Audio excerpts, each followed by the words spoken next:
What is up, my fellow Flesh and Blood players? So today I'm just going to put out my final thoughts about the Bright Lights set. This is the last time I'm going to talk about it. Did my pre-release, we had sealed. There are mixed feelings about that. I've asked other people around how they felt about it. Me personally, I did not like it at all.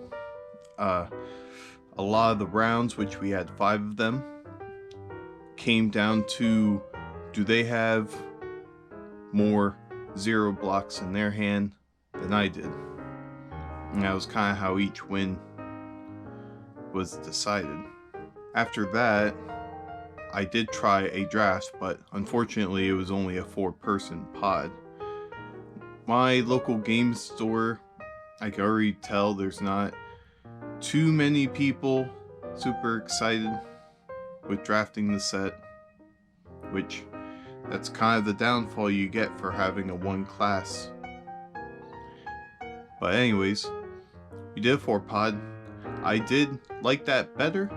I ran max in both. The sealed had a rough time because there was just cards I did not want for him. This time around I had a pretty good, well balanced max draft deck, and I mean, I didn't have a loss at all during that, but of course it was only a 4-person pod, so I can't make that a deciding factor really. And there's that too, I can't say that much better. Obviously winning all your matches is a good feeling, but it's not bad. I just feel like if I did an 8-person pod, I might have gotten more stuck with items in hand, but that's something I'm gonna hopefully experience later. But we'll see. I'm not really trying to do too many drafts with it. This isn't a set for me, but I am going to try it. I want to get a max CC deck together. As far as the meta, I think Max is gonna make a pretty strong run with Lexi and Icelander getting really close to the LL. I think aggro is gonna really take over the meta, and Max just has more punchier attacks than the other aggro decks that are there. Teklevasin is a very good fatigue as well as Dash IO. And we'll see what happens. There might be a chance that they just control the whole meta because they're fatiguing out the aggro decks. But that's a wait and see kind of thing. And as far as unboxing, I think it's fine. I did hear some issues with the marvels, and I do agree on that. The marvels do not look exciting or anything. I mean, I've opened Uprising and Dynasty boxes, and the marvels are just spectacular. Same with Dusk Till Dawn. But with these, I mean, I understand it's equipment and people think that there ain't much they can do about it. I mean, you could easily just have that text kind of more, what can I say, see-through, and have that full art there. But these are my personal opinions. I do ask around, obviously, how people feel about the set. I don't think the set's gonna really take off at my local game store.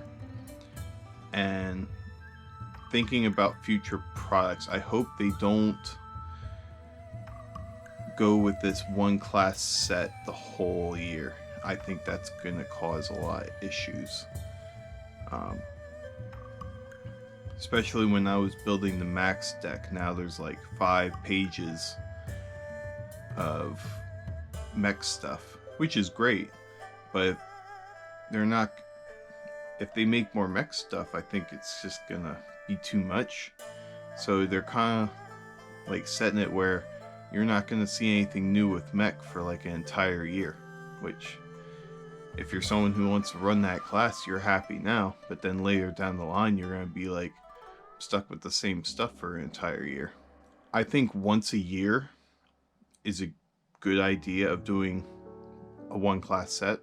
And I also think it would be good to tie the one class set with the Ultimate Pit Fight product, because then you're getting a mix of different classes, which is why I think the set isn't terrible, because I feel like Round the Table really helped this set become from a bad product to a decent product. I'm not fully happy with the set. I'm mixed feelings with it. Like, I don't hate it, but I don't love it either. I also think next year there needs to be a set that includes more generics. And obviously we are going to end up getting some kind of light and shadow set, because Salon and Monastery are still kind of going at it as far as story goes. So I feel like I've rambled on enough for you all. I mean, don't take this as a negative video. It's not. I still absolutely love the game, like what they're trying to do. I mean, they're going to try some different stuff after a while, and it makes sense. And I'm not saying that they should never do it again. I think one set per year like that to help out at class is completely fine. I mean, we get 4 sets out of the year, so if it's only going to happen once, that's good. Also forgot to mention the crack, shuffle, and play. I see nobody doing that. It's just like with the jump start of MTG, and I said that in a previous video, and I kind of knew that's exactly what was going to happen with that. Even with new players, they would rather sit there and build a deck rather than, this is kind of what I'm stuck with, and it kind of goes back into that whole sealed format. Alright, enough of me ranting about everything. I appreciate everyone who hits the like and the subscribe button, and if you just like watching my videos, I appreciate you as well, and you all have a good day. Take care, everyone.